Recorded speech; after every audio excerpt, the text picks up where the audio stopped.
Uh, Hello, everyone. Sorry for the inconvenience. Um, Good morning, participants and all the speakers. How is your day? I hope everything goes well. Welcome back to our webinar OAPS Jakarta chapter with Cyber.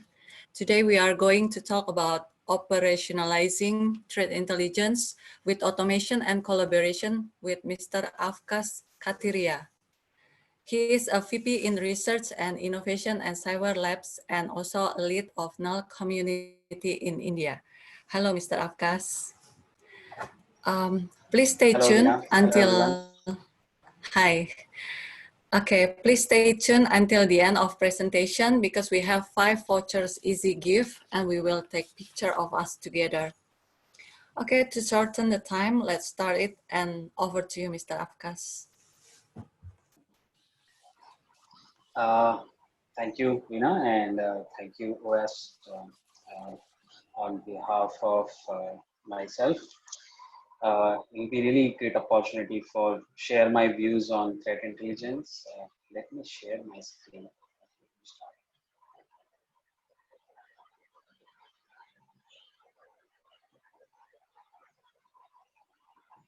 I hope you can see my screen. Yes, it's really clear. Okay, thank you. Hi everyone, very good morning. And today, as you know, we are going to speak on operationalizing threat intelligence with automation and collaboration. Yes, this is new topic. Many times we hear about threat intel. Today, I've planned to speak more on some advanced topic within threat intelligence. Once you start operationalizing the threat intelligence in your organization, maybe with one member army or a 2-member team, or maybe you have big team who is just doing dedicated threat intelligence. We'll try to cover basics and some advanced concepts as well. And feel free to ask any question, post your question in the chat.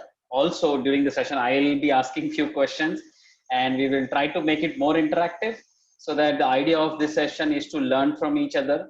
You never know, I might also, when doing this kind of session, I learn many things from the audience, as well as I try to share whatever I have learned in so many years of my managing security operations centers or threat intel teams or threat hunting teams. I'll try to share more from knowledge perspective, and I also want to hear from you. If you have any questions or if you want to add something to any topic, feel free to raise your hand or use the chat window of Zoom here.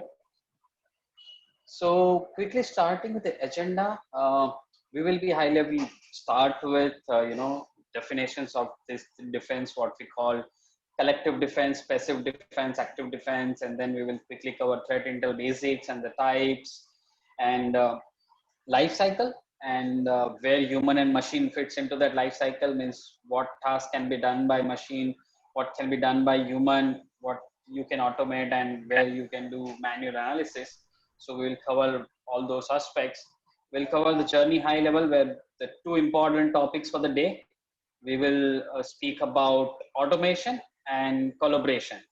These are the 2 things, and few key takeaways that we will start. So uh, quickly starting first, the defense part, how we start maturing our operations when we are trying to do cyber defense, right? So we have seen maturity wise, we have moved from left to right gradually. where we started with more passive defense. We started deploying more preventive control in nature to make sure we are stopping the attacker at the right stage. We have seen the evolution of the technologies in initial era of cybersecurity.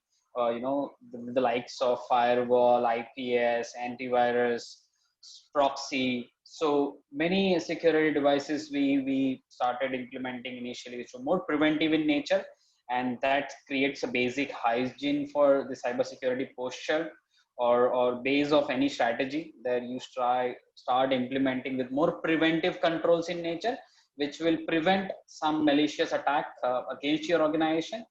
But as we started moving ahead, we started realizing that preventive controls are not just sufficient, and attackers are also learning new techniques day by day, and they are also smart enough to uh, keep bypassing those preventive controls which you are implementing, right? Firewall, IPS, we keep hearing about firewall evasion techniques, IPS signature bypass somebody is able to do, or web signatures people are bypassing when they are doing web application attacks, or we also hear about antivirus bypass techniques. So we keep hearing about evaluation on the other side of the table as well, where techniques are continuously getting bypassed. So as a defender, it's our duty to take a step ahead, and we have seen the next evolution more on defensive side or detection side. We have seen where we started monitoring those preventive controls in a such a manner that we start detecting any footprints. If somebody is able to bypass any of the security controls, how quickly we can detect those attacks.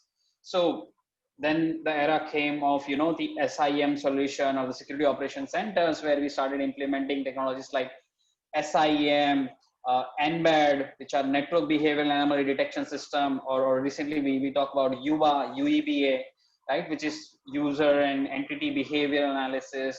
So we want to do a lot of detection using manual as well as automated machine learning capabilities. Uh, to want to make sure that even if attackers are able to bypass those techniques or the preventive controls, we are able to detect them in a timely manner. And obvious that once you start detecting the attacks or the alarms, you want to respond to it immediately, because you can't just sit on the information you have. Classic example, if you take on physical world, right? You have your house and you have your crown jewels which you want to protect.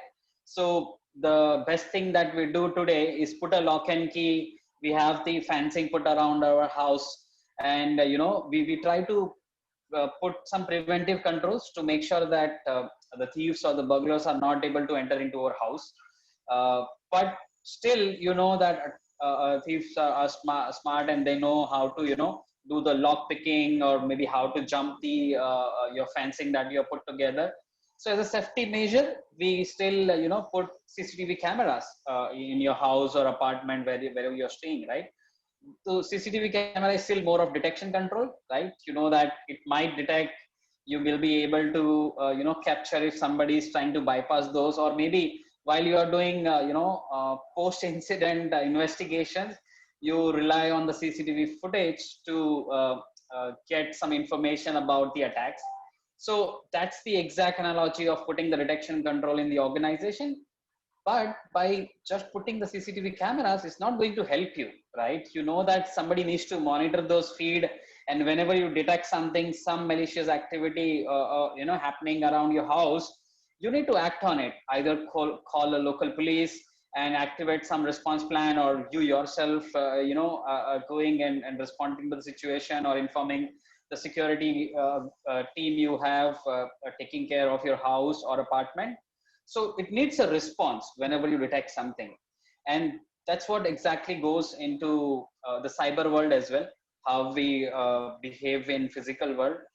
And that's where after evaluation of detection control, we now still focusing more on response procedure, response technologies. That, okay, if I see 5 alerts, 10 alarms coming from my SIM solution, how effectively and how fast I can respond to those events which I am detecting. Let's say you have one web application which is hosted, it's a publicly hosted, and some attacker is, trying to do some reconnaissance against your website. He's trying to scan the pages, or what kind of technology is being used. And you have put, let's say it's working in the cloud, you have cloud web application firewall deployed, and you detect some signatures saying that, somebody is trying to do a recon on your web application. So now it is important to respond to those events which you are observing, and you need to make sure that you are timely blocking either those IPs, or if you figure out that any vulnerabilities that you have available on public website which are being scanned right now, the technology which are unpatched, you need to monitor, or you need to go and take some preventive actions against those. So those are like more response samples. But if you see that's more fall into active defense. Why we call collective defense? Because we keep hearing that people are collaborating on other side. Whenever somebody writes good red team tools, or attackers have developed some malware, there are forums where people share those knowledge. People share the malware samples, which each other, or the codes are available, or the attack techniques are also available for everyone to collaborate upon. So the question comes is, why can't we do the same on this side of the fence, where we are collaborating on a defensive side as well when you are defending your organization? What and how you are sharing the knowledge which you have, and that becomes a critical part today for the defenders as well. And two important aspects, right? Orchestration, and then comes the collaboration. We will talk about this thing in detail in the slides, where we have taken this to agenda for threat intel specifically. But where does, in the ecosystem, two aspects where we are talking, orchestration and collaboration, both applies not just to threat intel, but overall, your cyber security ecosystem. You should try to automate as many things as possible. Obviously, I'm not telling that, automate 100%. Maybe it's a good goal, good vision we for to automate everything, but there are always limitation, and machine is not going to solve all the problem on its own. It needs to work with the human equivalent, and we need to make sure that we are orchestrating right balance between human and machine while you are responding to an incident, or while you are responding or acting upon the threat intel which you are processing, or when you are performing your threat hunting activities. So in all the cyber defense operation that we perform, starting from your SOC, incident response, threat intel, threat hunting, any type of operation, you need to keep orchestrating or keep automating the things which you can do, and which are more mundane for the human, so human can focus more on other task of analyzing a better result, or advanced threats. And also collaboration, where the knowledge is being shared. Either you are developing the SOC use cases, or you are developing the hunting hypothesis in threat hunting, or while responding you are generating some kind of threat intel for you, or the types of active defense that you are deploying. Are we sharing the right amount of information with everyone, and we creating a good ecosystem where people are sharing their knowledge and gaining from each other's experience? Threat intel is one big step, I would say, in that direction, where people started doing that. But before we go into that, right, I always have this question, yeah, what is threat intel? Or many people ask this question. So I want to pause here and and ask anyone want to share your knowledge about threat intel, and nothing wrong or nothing right. I'm just asking your perception about threat intel. What if anyone wants to answer this or share your perception about threat intel, maybe you can raise your hand or type in a chat here. But I want to pause here and and know your participants' view about threat intel. Yeah, please feel free to raise your hand and ask directly to the speaker, because we have vouchers to give to you if you have answered it correctly.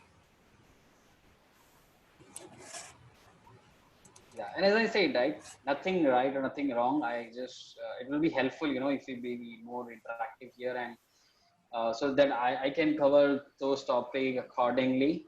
Where if you feel that Yes, you want to know more basics of threat intel, or people already know threat intel very well? Is that correct if I say that the procedure of cyber awareness that prevent Yes. some malwares or threat to intrude our system? Yes, exactly. And so, that is definitely one aspect of threat intelligence, where we are trying to gain prior knowledge about the threats, and we are collecting the information about those threats. Anybody else wants to attempt any response here?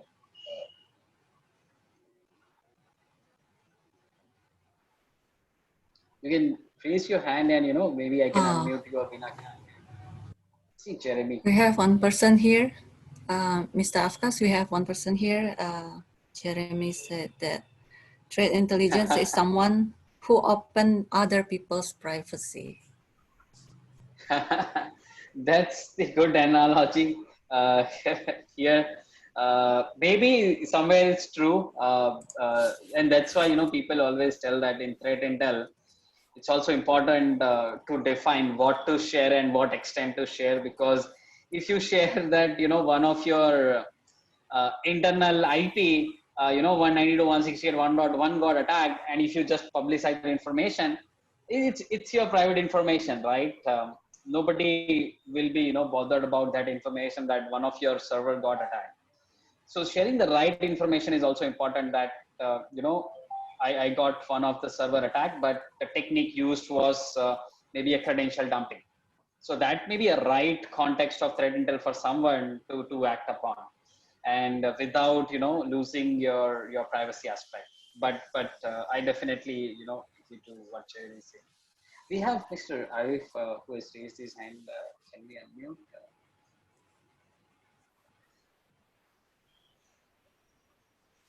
Anybody else? Tina, can you? There is Mr. Arif. Can you unmute him? Mr. Arif, wait. Just wait, yeah. Mr. Arif. Okay. Yeah, thank you. I think it's about finding information or gathering information or knowing the information about a threat, and also who's the actors and what's the source, and in order to find in order to know and how to protect those kind of attacks that we attack our security system or our environment before it reach our location. Maybe happen and knowing the information taking our thank you. Yeah, I think that's excellent answer. Really appreciate your understanding. This is exactly what I would say. The threat intelligence in a high level, and with that, I would also like to share that when I got introduced first time to the concept of threat intelligence. My problem statement was initially when I was sitting in my security operations center, and going through those thousands of log of firewall or proxy device, or DNS activity. Uh, it's really painful to identify what's malicious in this traffic and what's legit, right? And that's where I got first introduced to the topic of threat intel, and I got to know about threat feeds. At that time, we used to download those available threat intel feeds from mostly the security vendors were providing that time. So they used to provide the list of malicious IP and the malicious URL.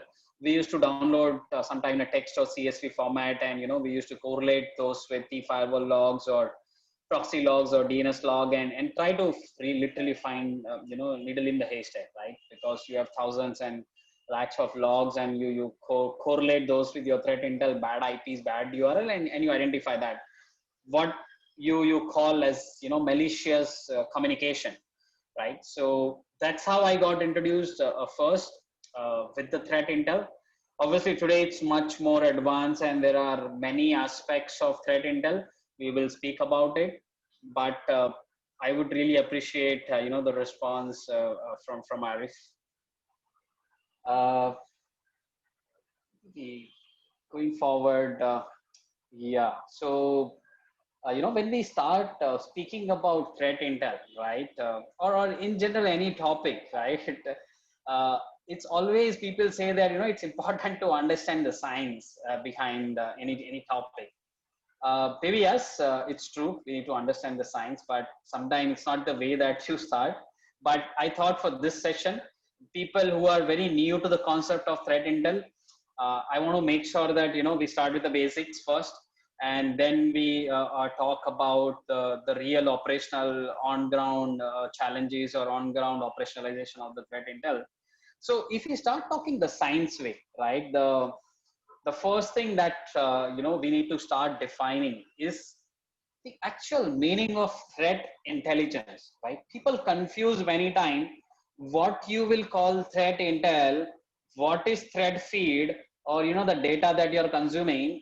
There's this lines are literally blurred between those layers, and that's why it is important to go back to the basic and know basics that when you call something intel, what is the feed for you, and what is the knowledge for you. There is a basic difference. So when somebody tells you that yes, I have the threat data feeds, I have subscribed to feeds, that's the feeds, that's not an intel, right? Why we call that feed is different and intel is different. uh, if you go to this slide, uh, uh, you know see from the bottom layer what you are collecting today from external space, from internet, from multiple sources, right? Is first a data to you. And again, there are multiple types of intel. It will vary in which domain you are doing, but this is still my definition. What I understand is what you get today is more of a data, and maybe that data describes that that is a threat. There is a threat actor, there is the technique, there is a malware, and there are the indicator of compromise associated with that malware. And this is how that ecosystem of that particular threat actor or particular malware look like. That's still a data for you, right? Until and unless you start applying a context. What does it mean by context? Every data that you process in your threat intel team should have or should be applied with the context that how this data is relevant to you. And that's where you start converting the data into information, right? It start becoming an information for you, saying that yes, there is this malware which targets Windows Server 2012. Yes, I have Windows Server 2012 running in my infrastructure. I have those technology with this malware generally gets infected in one of the machine, try to use this vulnerability exploitation when it does the lateral movement. I have those, let's say Microsoft SMB software with particular vulnerability available. I should be, more interested into this specific threat intel. So you started applying context to the data which you received, right? And then you start converting more into the information or what we call intelligence. But you will not sit at this place, right? You will start using this information in your day-to-day operation, right? And let's say you will start go and check for those vulnerable system. You know that this is the malware hash. You configure the antivirus or EDR signature to scan through your network and identify if similar file is dropped into the hard disk of any of my machine. Or you start scrolling through the proxy logs immediately to identify if similar CNC URL which you observed in this information is anyone from your organization has visited that malicious command and control URL in past 20 days. So you start applying that information in your day-to-day operation, and after you apply, it becomes a knowledge for you, right? So that's why applied information, right? When you implicate that, it will become a knowledge for you, and then whether how severe those threats are you impacted or not? If yes, what was the impact, and at what level and what all things this threat is capable to perform. So this is most important to understand the basic, or when you start your threat intelligence knowledge also, it's most important for us to know that what is the line between the data, information, and the knowledge. Let's go to the next topic, into the different types of threat intel. But before I go, I just want to ask one question. As we now also saying that we want people to speak more and be interactive, and we might have some gift vouchers for you also who give and participate more interactive here. So this is one question for everyone. Whoever wants to answer. Uh, let's say if somebody tells you, this credential dumping technique, right? When you receive some data report and you came to know that credential dumping is the technique being used by some attacker, right?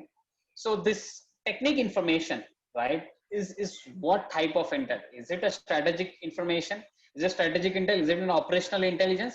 Is it a tactical intelligence, or it's a surveillance intelligence?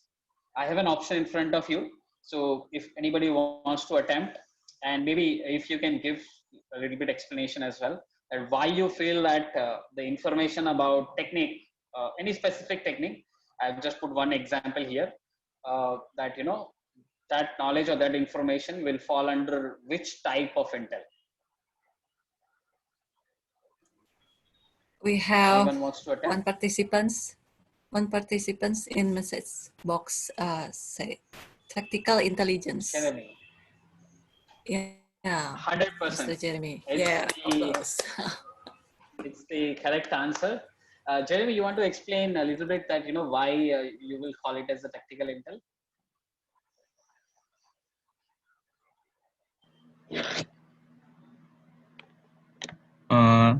Actually, I'm just guessing. Credential, I just search from the meaning of credential. It's like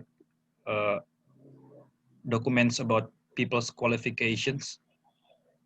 So it's maybe like the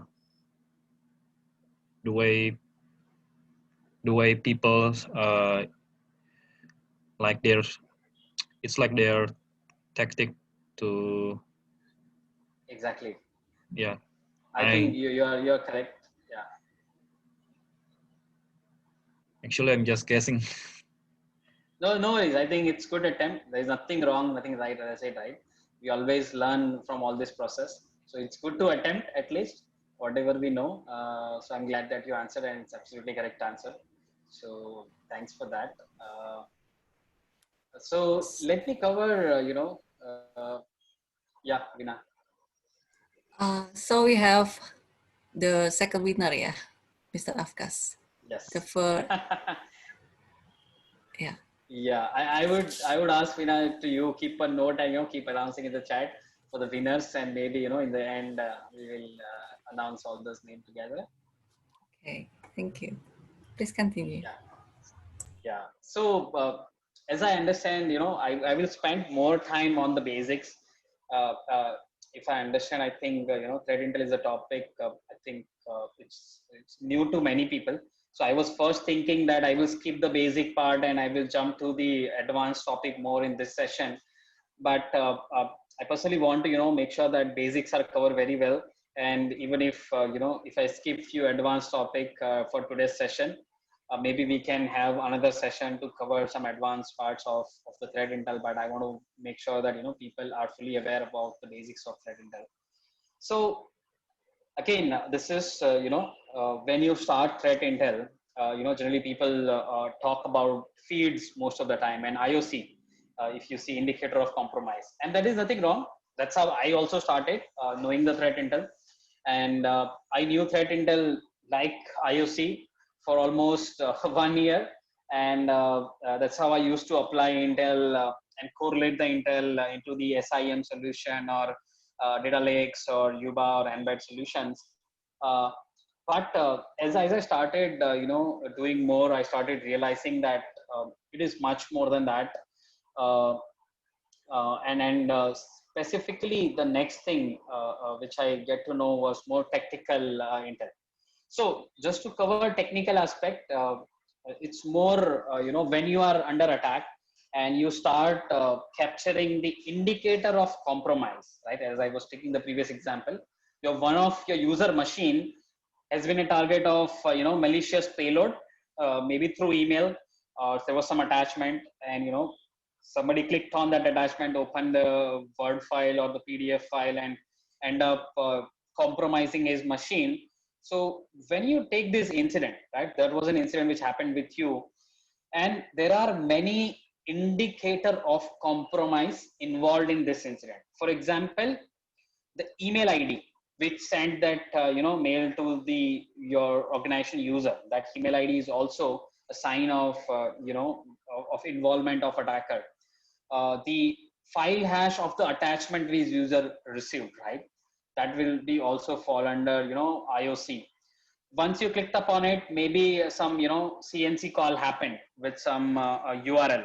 So that URL which used in command and control communication, or maybe through for initial payload delivery, will be again counted as intel, or more technical intel. After CNC, some payload got downloaded, so again new file got dropped on the disk or on the memory.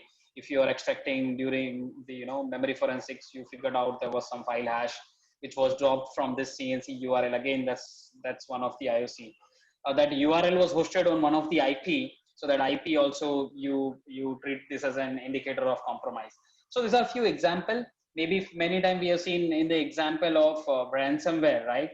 The Bitcoin wallet address where it's asking to pay the amount can also be treated as the indicator of compromise. Any registry change which that malware did on the user machine, maybe for persistent, or any new service got registered in that machine, that will be also counted as indicator of compromise. So all technical details of the aspect which you keep capturing while you analyze any incident, I personally feel those are more like technical in nature, and they're like technical indicators of any attack. But it's also important to look for tactical aspect, right? As we saw that, let's say that malware hash, right, the MD5 hash, or the SHA-256 or SHA-512 hash of that file is still important for you to process. So you want to make sure that if the same file hash was present in any of my other machines, you want to scroll through in your threat hunting process, and you want to capture if any of the machine has that hash, and you want to identify those other infected machine who might have received the same email. Those indicator will be helpful. But to prepare you for similar kind of attack in a long run, let's say if I'm an attacker, I'm crafting my malware, and I will go and I will recompile the code by doing the minor changes in the code, right? Let's say I wrote one new function into my malware, or did some more obfuscation. I recompile, my MD5 is changed now, right? The file hash is changed. So if I now target you again, you are just relying on the MD5 hash to block or process or to detect me. No, I have the new hash this time, right? But what I have not changed is the technique which I am using while crafting those malware. For example, after getting my payload delivered in your organization, the way I am doing the CNC, or the way I'm doing the credential dumping for one of the user's laptop from the memory, if I'm dumping the credentials, then that's the technique, right? Which is crafted into my malware, and that's what I keep reusing into multiple attacks which I perform. So if you know about this technique, when you reverse engineer the malware and you start documenting the techniques which are being used for particular malware campaign or particular threat actor was trying to perform, if you document those techniques, learn those techniques, and keep it as an intel and put a countermeasure. For example, I know that in my memory, lcs.exe is a critical process from Microsoft. None of my developer machine or any of my end user machine will ever touch that process apart from this two legitimate Microsoft process. So I want to make sure that any process which runs into the memory and touch this kind of process, flag a alarm. I want to write a custom media signature, or I want to write an Active Directory group policy where such even if somebody is able to touch those process, those credentials are not available in clear text. There are group policies available in Microsoft Active Directory which I can implement to make sure that credentials are encrypted in memory as well. So if you put countermeasures against those techniques, it will make attackers' life more difficult. Now, as an attacker, I need to go and start finding for new technique, right? Because there is an existing technique which I crafted the malware, it delivered because of the hash was changed, but defender has put a few signatures for EDR which detected me immediately, or they have put some patch or the policy in place in all the endpoints which is not allowing me to read the clear text credentials from the memory. Now I need to look for another method for privilege escalation, or to gain the credential access from the end user. So that's how the example of the tactical intel, where you are trying to go towards more techniques in the procedure, how attacker is using, you harness the intel more tactical in nature and put the defensive control in those direction. So if you see one side, I put as more micro, and still I feel these are all more machine to machine, or machine understand this information very well and are still more machine related. Now let's see on the other side, which is more for human, which people tend to miss most of the time, and uh, not focus on this type of intel, which is more strategic and operational in nature. Operational, again, very popular in industry. Uh, at least I have seen a very mature organization focus on the operational intel, but still sometimes people know that yes, this is a part of operational intel or no. That might be definition gap, but directly or indirectly people are doing this. For example, they want to do the surface web monitoring or dark web monitoring. Sorry, I think there was some voice. So surface web monitoring, or the dark web monitoring, uh, to make sure that if any operational risk for my business, right? Let's say if I'm a bank and I have my credit card data and bank account details of my customer which I need to safeguard, and if somebody is trying to sell those data, if they have compromised the end user mobiles, and they have compromised their credit card information or debit card information, and they are selling into the dark web, or they have dumped and making the money out of it. So am I have the visibility, or am I capturing the intel about those places? Or maybe somebody deliberately or mistakenly put the GitHub my own code into the GitHub, or somebody misconfigured some web application, and every data is now available on surface web. So making sure that you are monitoring the information about your organization in all the ways possible, and continuously capturing the right intelligence which is targeting your business or your organization, your operations. So I will categorize those as more like operational intel. Many examples to cover, but this is the high level definition. And similarly, strategic is more the information or the intel that you are collecting, which is more strategic in nature and helps you define a long-term, countermeasures against those threats, which helps you identify the threat landscape for your organization. That in next quarter, next year, what kind of threats you anticipate to be targeted at your industry, your geography, maybe your organization. And that's where you help your other functions like risk management or control management or architecture team to help them prioritize those controls, those risks, and help patch those risks on priority. Now you see this strategic and operational are still more humanish in nature. I would still call it where human play the main lead role to capture this kind of information, process, act upon this kind of information as well. Obviously few places we have seen machine plays the role, but still it's more human in nature, and that's why I've divided into more macro side and micro side, and I'm also explaining more on the human and machine, because today you will see a lot of things are happening on the right side. People are automating a lot of things when they receive the IOC through the email, through API, through sticks, and multi other protocols. They automate ingestion of the intel, automated enrichment of that intel, and automated action of that intel. TTP also, few places I have seen people are trying to automate and create their risk heat map on the MITRE ATT&CK Navigator, or their own TTP heat map they are creating for their organization. So that's how these are the more types and more basics. I've spent more time here, I know, because I want to make sure that people are very well versed of the basic. But yes, this is a feeling you get enough is enough. Yes, we knew more about threat intel the science way, but let's talk more, the transformer way. And I'm sure people who from on ground working on the SOC team, the defense team, will feel like that someday. That yes, you are the transformer. Maybe your day-to-day job, you are doing your analysis, and that's one day when you are under attack, and if you roll up your sleeves, get in the ground, and start analyzing those attack, or if attacks are not stopping, what next, you need to transform yourself completely in those situations.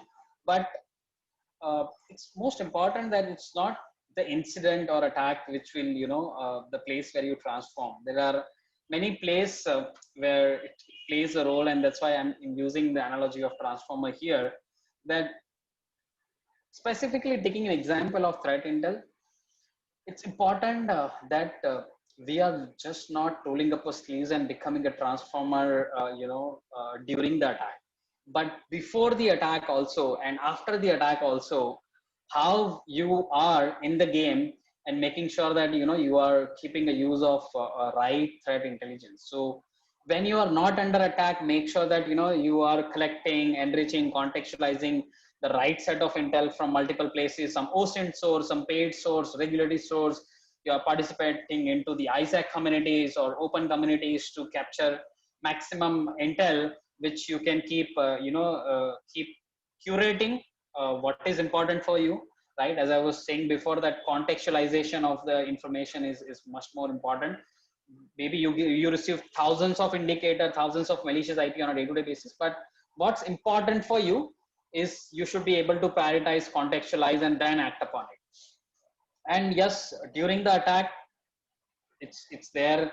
We keep when I say during the attack, let's say you have an incident, you got an alarm saying that one of your user was trying to visit this URL, which was more malicious in nature. Now you should know that while that URL is malicious, is it involved into any malware campaign?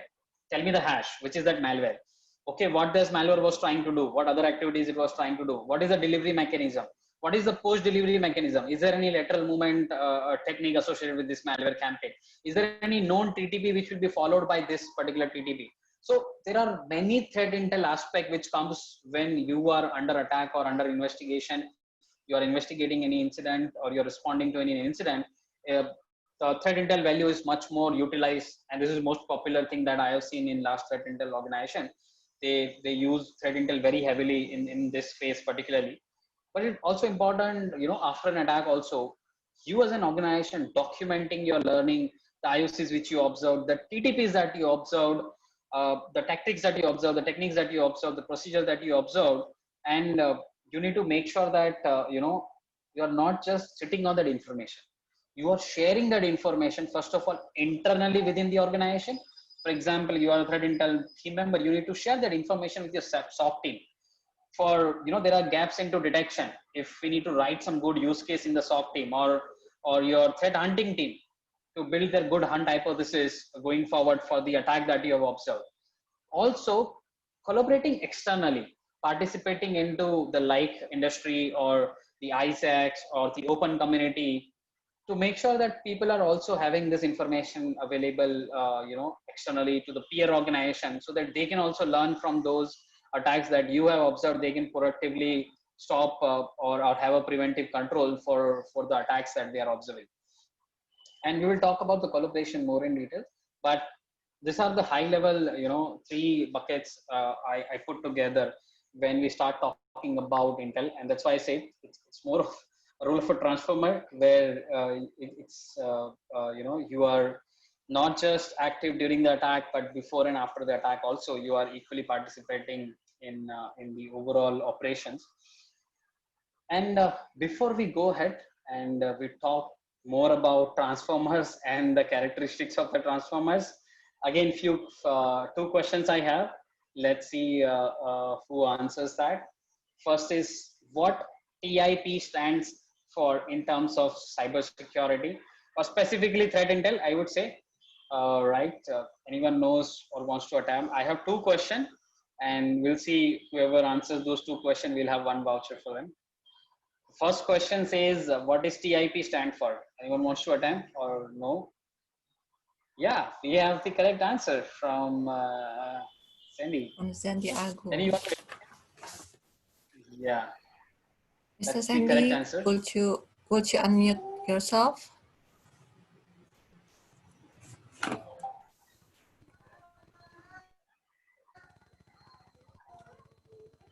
Yes.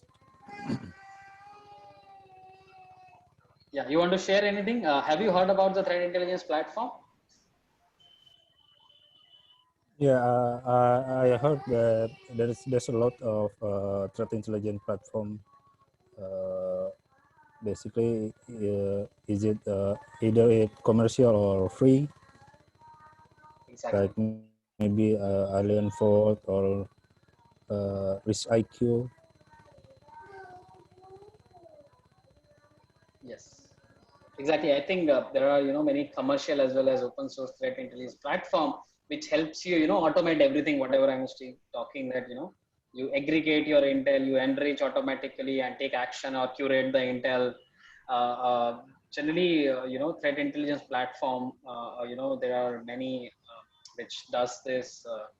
And this is also one of my own research area that what I do on threat intel platform in my company. So we have built the complete threat intel platform which does end-to-end automation, and we are working on those algorithm which helps you prioritize those intel and take automated action on it. But there's a correct answer. One more question in the similar line. Let's see who answers that. What TLP stands of, in terms of threat intel platform? This is very basic question. I hope everyone will know this. This terminology is very popularly used in cyber. TLP. Exactly. We have one response.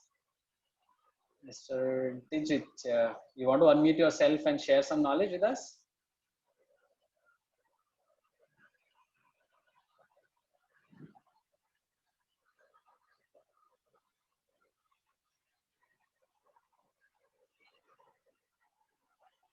Can you unmute Digit, Vina?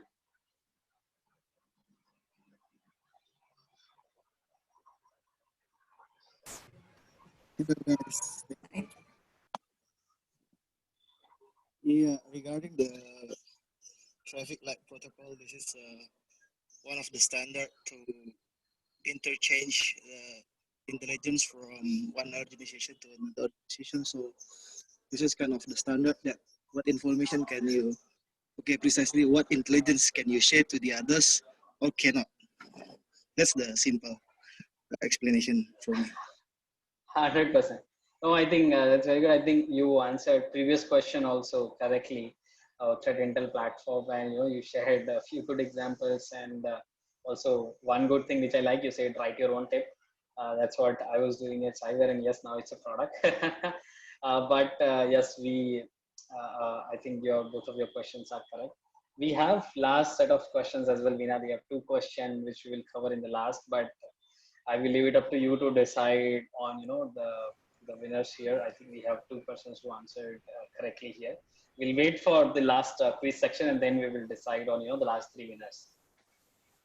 Yeah, we have only one left for the future. No, I think let's keep it three. I think we have the two persons from here. We can now take a note, and we'll see for the last two questions if we have repetitive winners or we get the new winner there. Okay. Okay, so coming back to the transformers, right? I was telling that the two learning, automation and collaboration, are the two topics which we will quickly cover. For people who are very familiar with threat intel programs and the platforms, will be able to easily connect with this. That why automation and collaboration are the two things. There are many aspects, but these are the two which I'm going to focus today, and why these are important. So first thing first, right? Automation.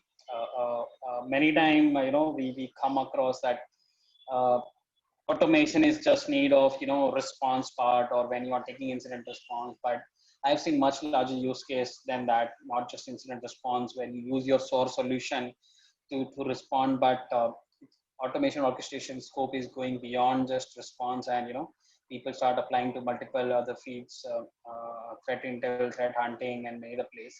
And threat intel also, plays automation plays a crucial role in threat intel as well. So anyone wants to, share your knowledge about any task that you have automated into threat intel in your day-to-day operation? Maybe, feel free to post it into the chat, or anyone wants to, speak up here on mic, please feel free to raise your hand. Where, if you remember anything, or you have any idea even, which you want to share with us, which, the classic example of automating any of the task in threat intel operation. A good response. The bang on, I would say the first thing that you automate is, intelligence collection, Mr. Digit. So automating the data collection, that's the most painful task, because you have so many source today. You have intel coming from email, news, article, somebody sharing you an API, or, the Stix taxi protocol, somebody saying you CSV, JSON, multiple methods, multiple data formats in which the intel comes to you.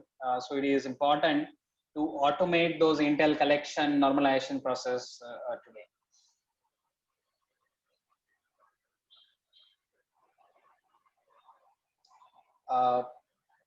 Okay, I'll take this question afterwards. After this, just let me remind Vina to cover this question. But coming back to, the automation orchestration part, let's see a few examples why automation is important many times. As we spoke about one example of collection, let's say I took another example here. This is from my personal experience, when what I used to do in operation centers sometime many years back. We have a few email which we subscribe to, so people will send an threat intel report or some IOC over an email, and you need to copy paste or extract those, and you need to look up to some sources, Weisschluter, hybrid analysis, or who is lookup. We used to do multiple lookup, and then you get the more context, and based on that knowledge you take the further decision to process those IOC. Either we used to raise a ticket in ticketing tool to process those for my firewall blocking or proxy blocking, or sometime we need to update our SIEM watch list with those IOC. So if you see, this is the manual workflow where you receive the email, you do the analysis, you initiate the action, somebody else will do the action, because not in all the case you are the technology owner. And once that is done, outcome is X hours, right? I've not put the exact number because it will vary from organization to organization and process to process. And classic example, let's say if you just automate that thing, whenever you have defined set of rule that this is a mail ID which will sending you most of the emails. So you write one script, from this mail ID.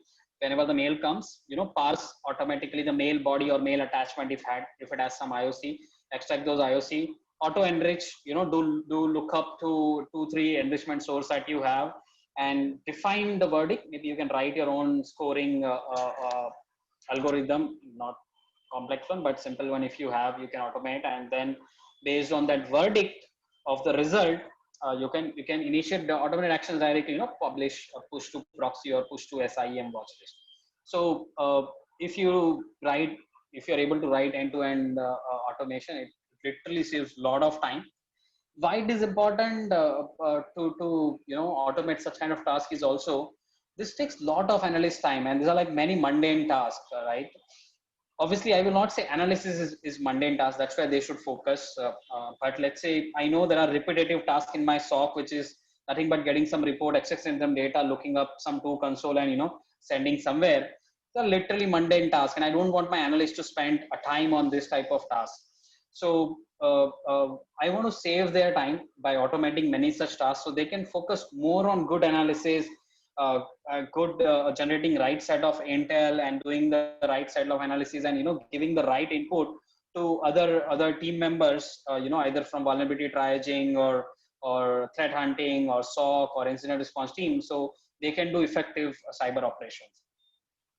And this is a larger picture from automation perspective, as we were speaking about, that in your threat intel operations, right? That's a life cycle which we all are aware that I was telling that you ingest the intel, you collect, you aggregate, you normalize, then you enrich.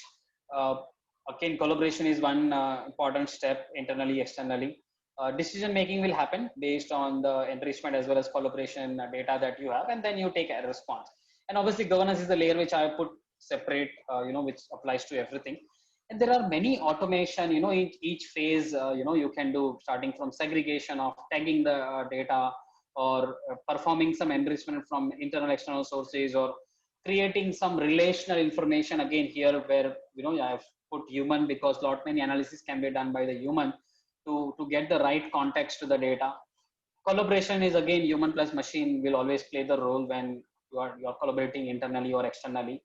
And decision making, yes, to score your intel, machine can help. You can write the algorithm, which many platform threat intel platform does today, in terms of prioritizing and scoring the intel automatically.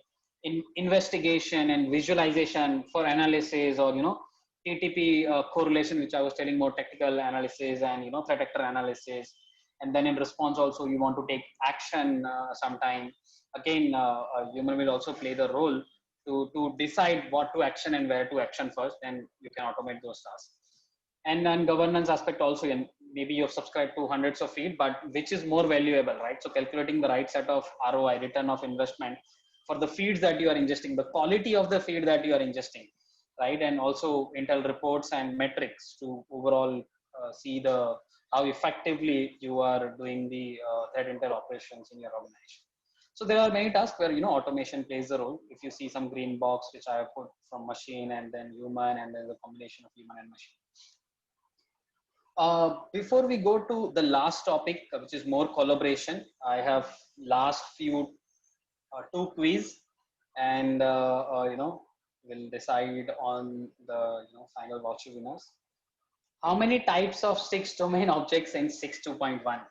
So people who are not familiar with the STIX, just a quick sneak peek that STIX is the standard developed by OASIS for specifically for threat intelligence. So it's a language, right, in which you will store the threat intel information. And there is a latest standard available a few months back released, STIX 2.1.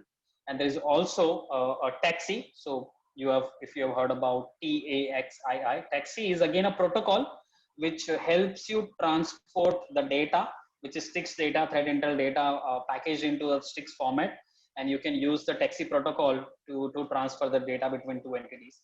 So that is, STIX and TAXII protocol, or STIX is more of the language, which we have for having the right structure of, threat intel when you want to store, process the threat intel in a right format. This is a unified format which people has come together and developed. So there are multiple concepts in STIX. There's a concept of SDO, SRO, right? So STIX domain objects, STIX relation objects, and then SCO as well. I think we have first answers from Digit, and then we also have from Vayu. 18 is the correct answer. With STIX 2.1, there are 18 SDO, what we call STIX domain objects. Has anyone worked with the STIX or played with the STIX or done any of work with STIX in your organization or maybe as a research?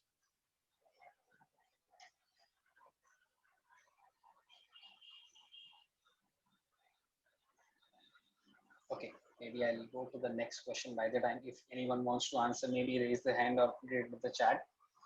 The last question which we have, is which project of MITRE gives information about active defense to be deployed against attacker TTPs, right? So everyone must be aware about the MITRE. There are many projects of MITRE which they are running, and I am personally a big fan of a lot of initiatives of MITRE. So there is MITRE Attack Project, MITRE Shield, MITRE Care, MITRE Sightings, and there are many other. So if somebody knows, this is the okay, we have some fan of MITRE here as well. I can see that, and I think we have one more voucher here, Vina. I would definitely, love to hear more from you, if you can unmute yourself and, tell us a few things about, this MITRE project or STIX, whatever you want to share.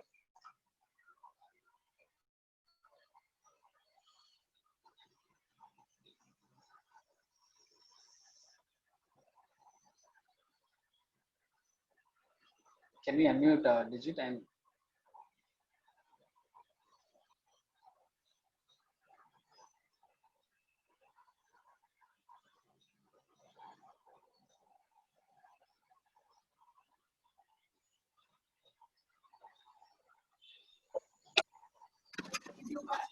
hello, The first Veena? person to unmute myself. Yeah. So yeah, my third shield, it's just launched in past a month ago, if I'm not mistaken.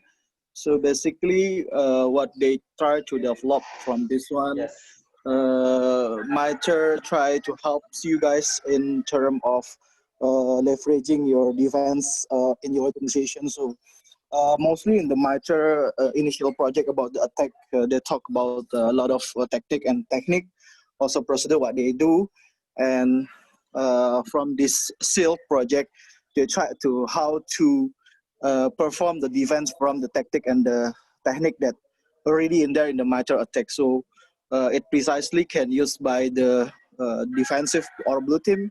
So for example, if you have some tactic or yes, if you take a look at the MITRE projects page, there is some they call it a simulation, adversarial simulation for some APTH Yes. group, Yes. and then you can use that simulation and what actually if you want to defend from that APT group, what actually that you need from the defensive side.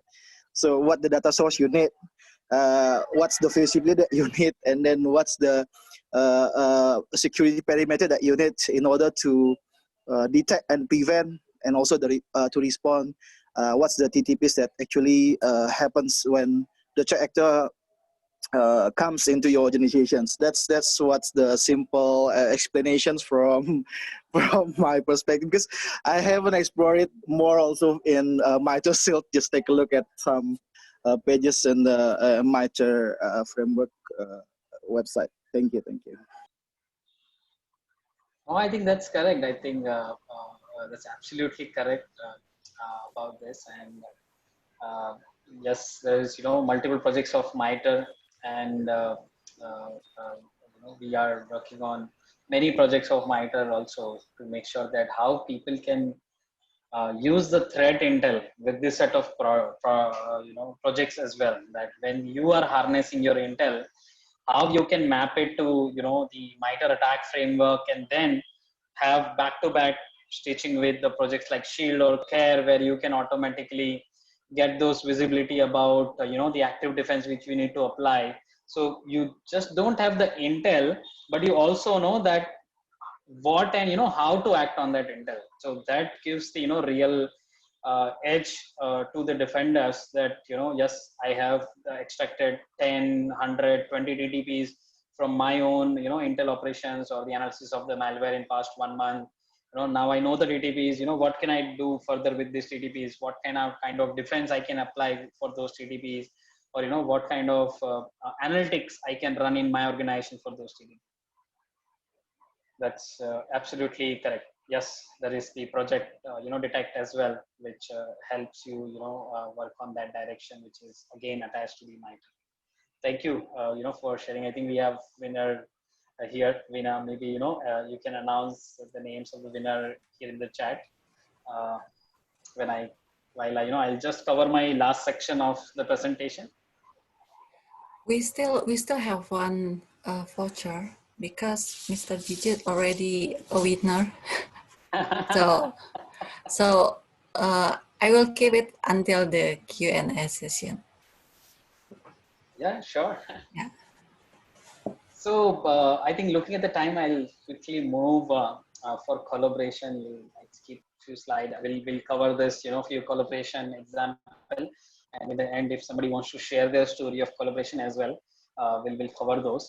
But just quickly look at the 3 stage, which I personally call that before you or when you start, before, during, and after the collaboration as well. So obviously, before you start doing the collaboration, you need to make sure that you are operationalizing right set of intel. So at least aggregation, normalization, enrichment, automation, you are doing it correct. As soon as you start collaborating, this is the basic hygiene which we should fix, and have some more time for collaboration, and at least unidirectional collaboration, when you are at least doing the automated scoring, analysis, actioning of community intel, and also manually internal intel harnessing as well as collaboration, right? So these are the few steps of the you should start doing, and then you go towards the more of collective defense. So just quickly sneak peek over the 3 slides. I know we are already time up. So this slide which I was saying, that phase 1 where you operationalize your intel, mostly from left side, you are aggregating, then scoring, analyzing, enriching, and then actioning on the right side. So the first phase of the intel. The second phase which I was talking, at least let's say you are an organization too, at least you start receiving an intel well in advance from other organization who are already attacked with some attacker. The attacks were successful, but other organization has already leveraged the right set of information during an attack, and they have generated intel internally, and also they are sharing outside organization. And but at least in this phase, you make sure that you are become a consumer of those intel from those communities. You be a part of those community, consume the intel and apply those intel before the attack happens to you with a similar tool set, but with different tool version, but with similar tactics and techniques, so you can safeguard yourself. And this is one example of how you can mature yourself in phase 2. And phase 3 is more about the nirvana version, and people are also lot many communities are going and taking a step into this direction, where people are participating in the larger communities, where member 1 observes some data, some incident, not just SIM, but there are multiple other methods as well, where they are observing some attacks and incident, and they have their platforms where they are aggregating everything and submitting to a central community or ISACs or collaboration method, and they are doing central enrichment and analysis, and then again disseminating back to all other members who are collaborating. Other members can also see if they have some sighting of similar indicators and report back to the master community. And in this way it's a bi-directional collaboration which is happening across all the organization, and this is more of third stage of collaboration. So if I need to summarize quickly on the takeaways, we spoke about automation, orchestration, why automation is the key in your overall threat intel operation, and how the threat intel platforms play a big role today in to help you automate maximum mundane tasks, and also enable your threat intel analyst to do more analysis, and then you start shaping up your more community participation. Again, we have seen many technologies or the tools help you participate into those community or collaboration as well. And then collective defense, when we call it, it's not just about intel, as I said previously. It's all about sharing IOC, sharing TTP, sharing active defense, and sharing much more than intel. So and that's integrating internal technology stack, internal intel harnessing, as well as the internal participation of the collaboration. I have put together a few resources as well to go through it, which you can refer. I'll be sharing the slides afterward, so you can refer to the slides. Like, I personally love a few of the blogs which I put together, and a big kudos to the people who have written these blogs, or there are videos out there. I have personally learned a lot from this when I started, or when I've learned something new. With that, I'll wind up with a thank you. And if we have a time, if you want to take some question and answer, I'm all up here, and I can stay back here. But even if we don't have a time, I have put my Twitter ID as well as my LinkedIn. So please feel free to reach out to me as well directly, personally, if you have any question, and I'll feel free to answer, or help you whatever I can. Yeah, I see there is one good recommendation of book. Yes, Effective Threat Intelligence. Okay, so we will enter the Q&A session. Thank you for your great presentation, Mr. Afkas. And I will open the Q&A session. Please raise your hand to answer the question, or please raise your hand to ask the question and unmute yourself.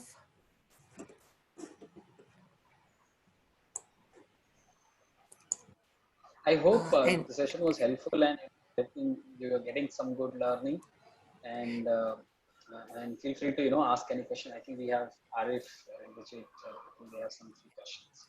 yeah, we have the winner asked the question. This is from Jeremy. How to prevent CCTV hackers and internet hackers from foreigners in our home? I think This is really tricky question. I would say go with basic hygiene, right? Whenever you install, again, this is the hygiene for any technology that you deploy, be it CCTV camera or anything. Basic hygiene says you have right set of control put together. Even if you want to, first of all, you don't put it onto the internet. Don't have those CCTV cameras accessible over an internet. And even if you need that, make sure you are doing proper IP whitelisting and have your only IPs which are whitelisted. Also the credentials, right, which is very basic. Make sure you change your default credentials, and if possible try to put the complex password and keep it only with you, and you're not giving away those passwords to access those CCTV footage. Again, these are very basic cyber hygiene that we follow in our day-to-day life, not just for CCTV but any technology that we deploy in our organization or in our home. okay, we have another winner from Zendi Agung. He asks, if we draw a line in your transformer way, how much time we needed to be prepared before attack happen, based on fact that so many events or incidents regarding issues in a year, for example? Okay. I 100% agree. And you cannot quantify that effort in just specific time, right? Because as I said, those three things are continuous activity. You cannot say that, I will do this once in a month or, once in a year, and I will just sit back. No, it's a continuous.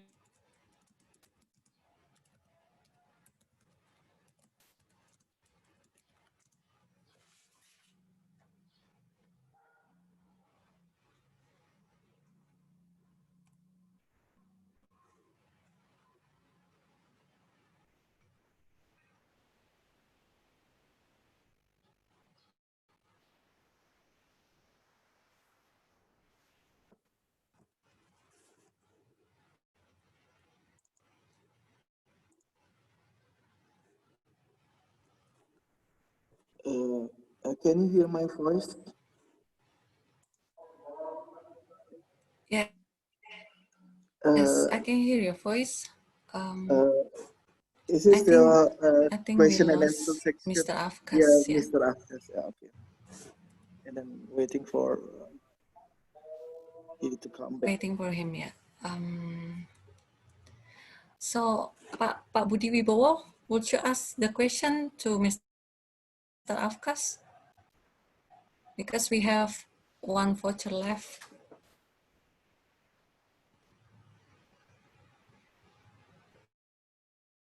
Pak Budi?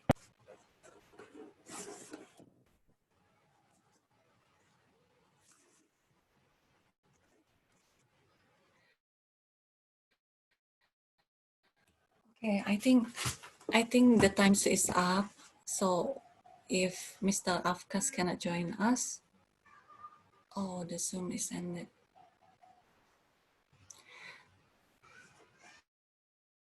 Can you hear?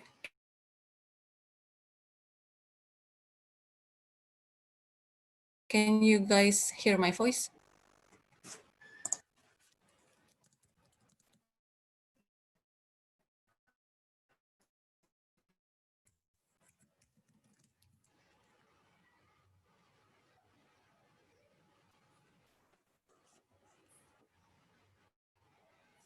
Oh, okay. Yeah. I will ask Mr. Afkas first if he can join back.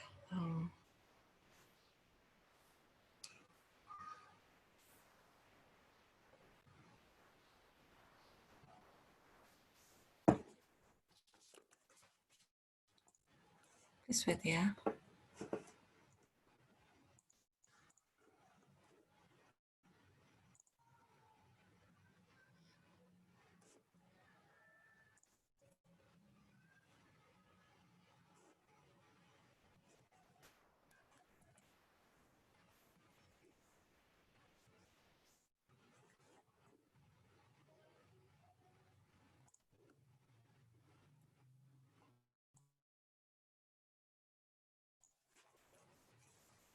Okay, guys, I think Mr. Afkas cannot join us back. So please open your video and we will take, oh, he already joined us. Wait, just wait.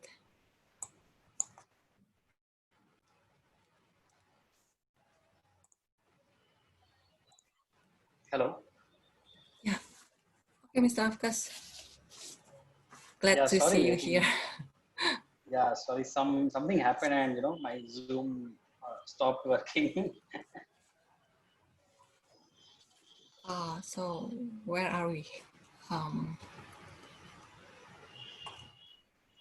Oh, we are from the last point.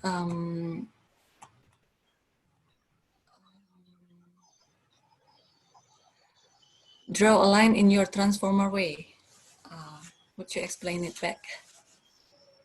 Yeah, so I think I was trying to explain that yes, it's a continuous process, before an attack, and that's why I was telling that this threat intel platform, right, which I was telling example that which we at also where I'm working, we have threat intel platform, which helps you do those things automatically, curate those intel from even email, news, articles, or if you have your paid sources or free sources or OSINT source from Stix taxi protocol or API or any other method, you can automatically ingest. It keeps aggregating, prioritizing, and actioning. Also, it gives you an analyst option to if they want to do some visual analysis between threat actor, TTPs, malware, you can do those visual analysis, visual investigation into those platforms. So yes, using those platforms will be helpful to have continuity in your operations. Okay, so is the answer satisfy you, Mr. Jeremy and Mr. Zandy?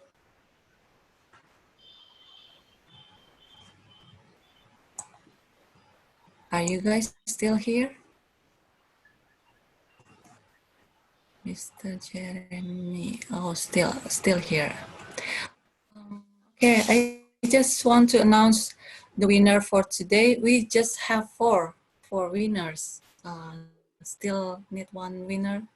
Anyone who wants to participate, please unmute yourself and please feel free to ask the speaker.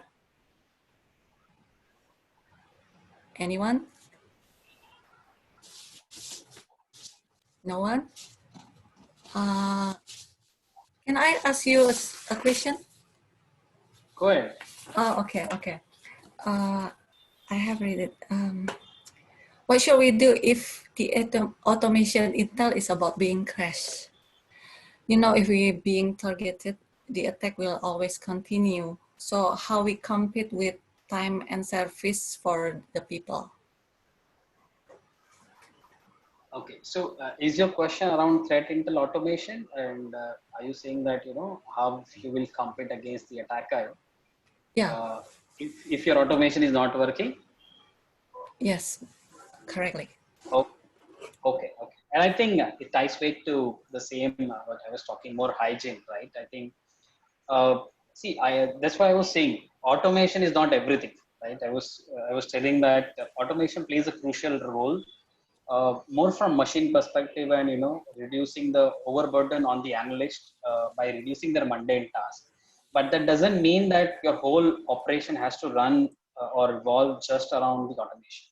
And that's why you should have a right balance of human and machine, right? Where you are automating few things, you need to make sure that your human or the analysts are also equally involved into those process, and they are keeping a tab on, at least when there is some critical analysis or intel is found, they are doing the right set of research on active threats, targeting the geography, active threats, targeting the industry. They are proactively capturing their knowledge, building their hypothesis, right? And that's where we call about, why, even if we have the SOC team today, why we still need the threat hunters, right? Because there are many things which we keep telling that nothing is perfect. None of your technology is perfect and is going to work 100% all the time. You'll always have some gaps, where something is missed by either due to the technology failure or due to, misconfiguration. Are you having, right balance of, checks and balances, where you are making sure that proactively you are going and, searching your own infra on a regular basis for any availability of, threat indicators or any sign of compromise, where, we allow our threat hunters to continuously building their, hunt hypothesis based on the threats they observe, based on the situational awareness of the organization, what kind of, critical system your organization had, what kind of crown jewels you have. Are you going and, searching any observations around those critical infrastructure? So you have, three types of hunting, right? You generally do awareness driven or situational awareness driven hunting, which by gaining your organization specific knowledge. Then you do intel driven hunting, right, which is more by using the threat intel, proactive knowledge of the attacks happening everywhere. You get that knowledge and, you start doing the hunting. Also data driven hunting, right? When you have lot of data logs being generated from multiple places, you either writing some rules or you are running some, analytics on top of it, and then you are hunting. So again, it can be done multiple ways, but it's again more of proactive way to approach the threats. And I would, still keep it that simple to use those, and making sure basic hygiene is correct. Even if you're, any of the technology failure in automation side or correlation side or any, prevention side, you have a right set of process and people put in place to overcome those technology challenges. Okay, thank you. I think that's clear enough. So let me announce the winner for this session today. We have Pak Karvianto. Yeah, congrats. Pak Jeremy Yohanes, Pak Digit Octavianto, and Pak Zendi Agung. Congrats. Yeah. So for all the participants, please open your audio, turn on your audio, turn on your video. We will take the photo together. Yeah.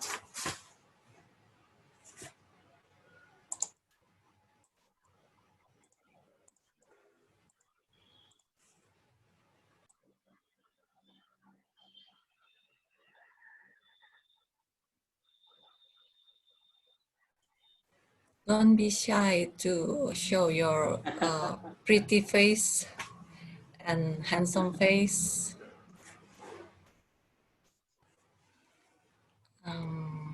We are still waiting for. Yes, still many people.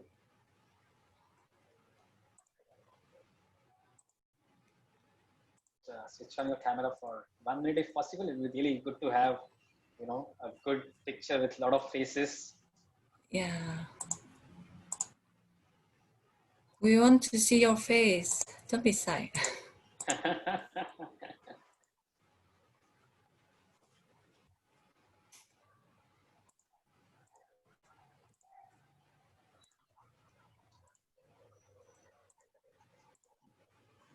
Maybe on the next day I see you, I can greet you.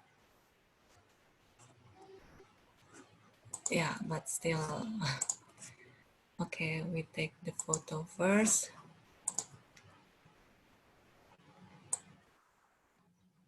Cheers.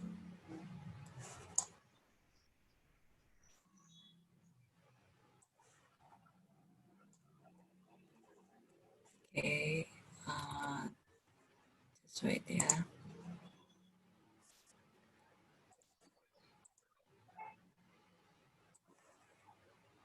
Cheers.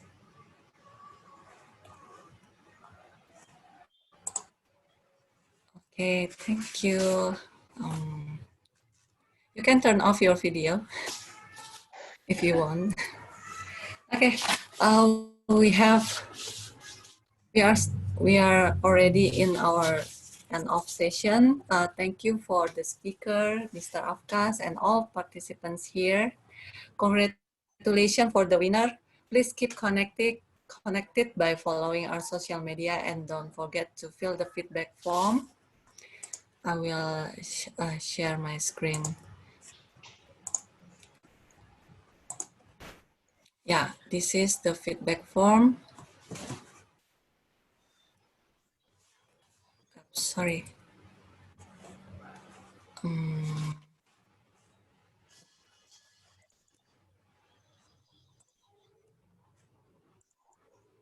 Yeah, this is the feedback form. You can enter https tinyurl.com and then Yeah, Vina, can you share, the copy paste last. this links in my chat? I think that will be helpful for everyone if you can copy paste the link in chat. Oh, okay.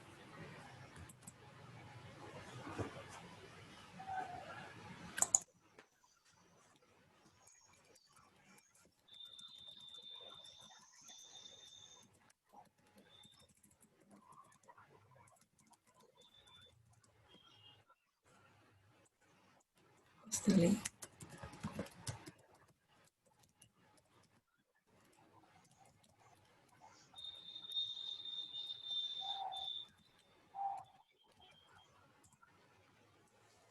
Or you can scan the QR code for the feedback form.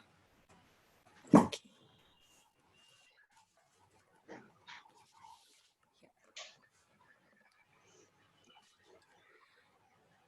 Don't forget to fill the feedback form because we will give e-certificate for you for all the attendance. And have a nice weekend. See you at another OAPS webinar. Stay safe and bye-bye. Thank you.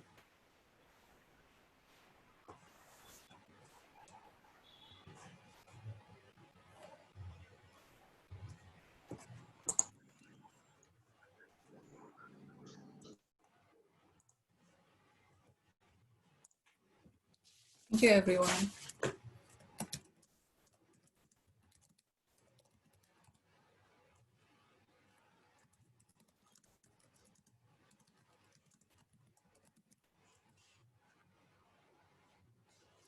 Thank you, Mr. Apkas.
Thank you, all participants. You can leave the meeting now.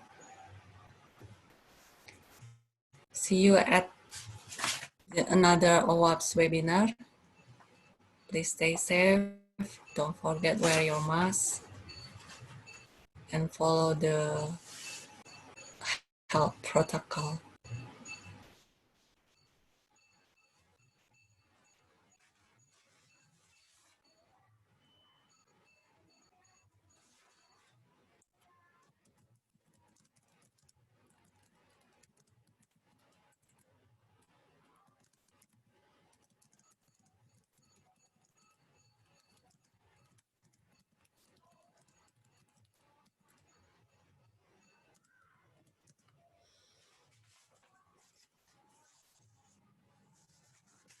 Is that okay?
I'm going to stop the meeting. See you all. Have a nice weekend. Bye-bye.